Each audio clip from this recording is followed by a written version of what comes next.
are here with Warren and Caroline. They are on a trip and they have something special to share with us. You notice the car's parked in maybe an odd way, but there's a reason for that right now.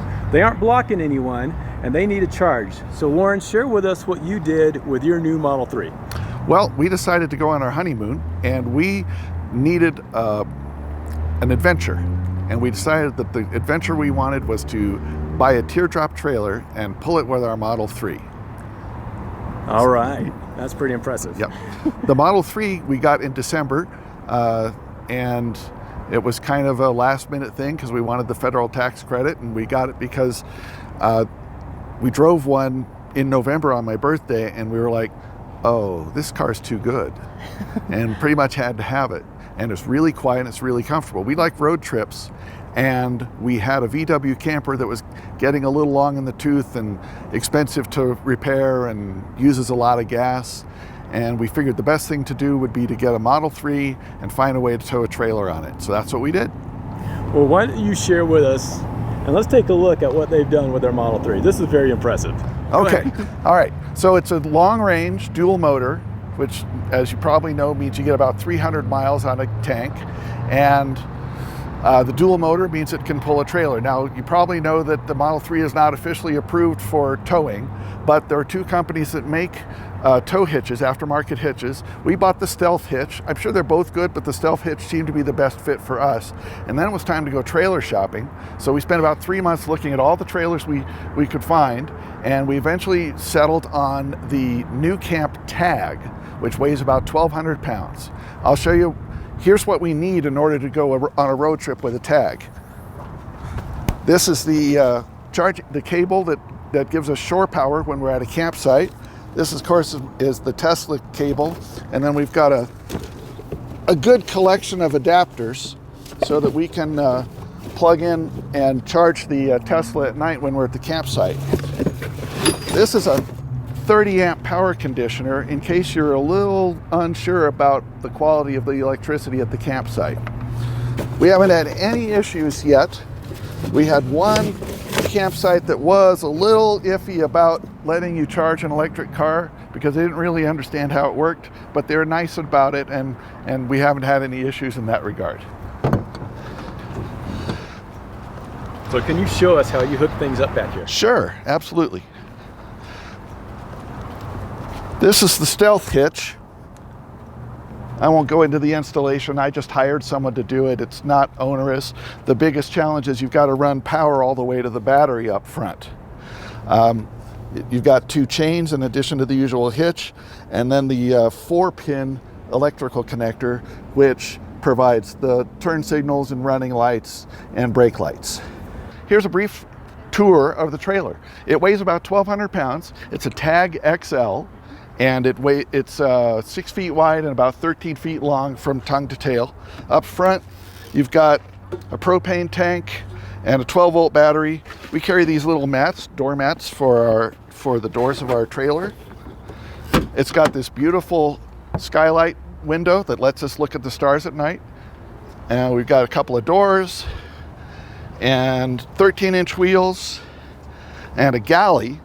This is the most important part for some parts at times of the day. Galley has a sink, a propane stove, 12-volt refrigerator, and a microwave oven. This is our first trip, so we're sort of making it up as we go. So the organization is in sort of evolving on a daily basis, but we're having a whale of a time. Sugar, is there anything you want to say about the galley? I use the microwave more than I thought I would. It's a little surprising, but it's great because if we go out to eat somewhere, we can bring leftovers back and I don't have to cook another meal. It's really fast. Also, a lot of times when we've been sitting at the supercharger, it takes an hour, hour and a half. That's just enough time for me to make a tuna fish sandwich, and we've got everything we need right here.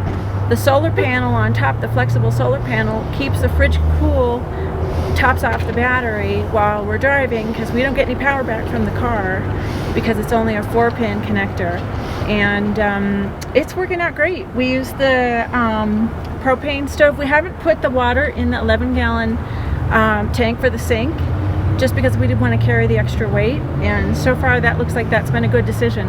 One place we pulled in, since we're new at this, with 1% power. So, but we love the kitchen. It's really nice having a kitchen just right behind us for whenever we want. Yeah, and speaking of the charging up at lunchtime, what we usually do is we'll go to a campground, plug in the car to a 50 amp power circuit, just like a electric dryer one, at the campsite. And when we wake up in the morning, we've got a full tank of electricity. So normally we would get 300 miles on a long range Model 3. Pulling a trailer, aerodynamics matters more than weight. So we tend to get about 200 miles if we're more or less on the straight and level, doing about 60 miles an hour. If we go up a hill or if we go faster, the range drops even further down to 150 or so. So this is a great rig for touring, not necessarily for bombing down the highway, but we've been traveling all around the Southwest for the last month and seeing everything we want to see. I'll show you the inside. So this is the inside. This particular trailer, this company, they're all made in Ohio by the Amish, which I thought was super impressive. It's made with real plywood, Baltic birch plywood, which is like the best you can get. It's not laminate, so it's not plastic. It doesn't have all that off-gassing from laminate. And this is a special edition that looks more like the old Airstreams, all the silver. And inside you can see the bare blonde wood. We also have an AC, which we've never used, and a TV, which came with it. It plays DVDs and stuff like that. And we've got a little table from REI that we fold up and have next to the galley. And we have a little plug-in heater, and it's worked out really well. We woke up with snow flurries about 4 days ago in Abiquiu, New Mexico, and we were fine. We were toasty. Yeah, It was great. So we love it. Yep, we haven't really used the TV much because we're kind of trying to get away from everything at home, but I did bring the Apple TV with us just in case. And a couple of nights ago, when it was getting a little chilly outside and we were cuddling up for the night, I turned on the Apple TV and started the Fireplace app, and that kept us nice and warm. Which actually, I swear it felt warmer. It was 36 degrees or something outside, and it actually felt toasty. So that's the extent of the use of the TV so far. Yeah, but it's great. And I will say that the build quality on these is a step above what you find in most RVs. Yeah. It really is well made and feels like it's built to last. And it wasn't custom. We just went and just picked it up off the lot and just drove it away and left town. So it's great. There's all kinds of little things I really like. The windows are double pane. The skylight window lets in all the light, so it's not claustrophobic. Yep, it's really great. Got great LED lighting. At night, doesn't use much electricity. Yep. The windows, even though the windows they're plastic, but they're double paned plastic, so they're helped to insulate, and they do keep out some of the noise. And the condensation, we haven't had trouble at all with condensation, so it's really great. We're loving it. So there's one thing we didn't mention. The Model 3 is not quite 6 feet wide, and the trailer we bought is 6 feet wide, and we wanted to make sure we could see. So we found, thanks to some total stranger who was nice enough to tell us where they got their mirrors, we got these great mirrors that attach to the Model 3 mirrors so that I can see what's behind us. And they're right over here. And they don't hit or anything. They just clamp right on. And it actually makes all the difference, because there's no way we could see actually all the way behind us. But with these, we can.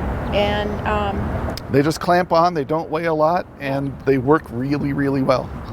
Well, Warren, Caroline, thank you so much for taking your time. It was just amazing to see the Model 3 with a trailer. I haven't seen that before, so they were gracious enough just to take some time and share with us. Who knows? Maybe some of you want to do the same thing. So I hope you guys enjoy the rest of your journey and that you're safe. We'll keep you in our prayers so you have a great time together. And congratulations on your marriage. Thank you so much. I didn't find anybody else who was pulling a trailer with a Model 3, but there were people pulling trailers with Model X's. So I borrowed a lot of information from people online who are really generous with their time. If you're thinking about doing this, it can be done, and it's a lot of fun. So my Twitter is Warren Bowman, and I post a little bit about about the trailer, mostly just pictures. The hashtag I usually use is Tesla towing teardrop. Thanks very much. Great meeting you. Yes, thank you very much. Thank you so much. Thanks. Good to meet That you all. was fun. Enjoy your trip.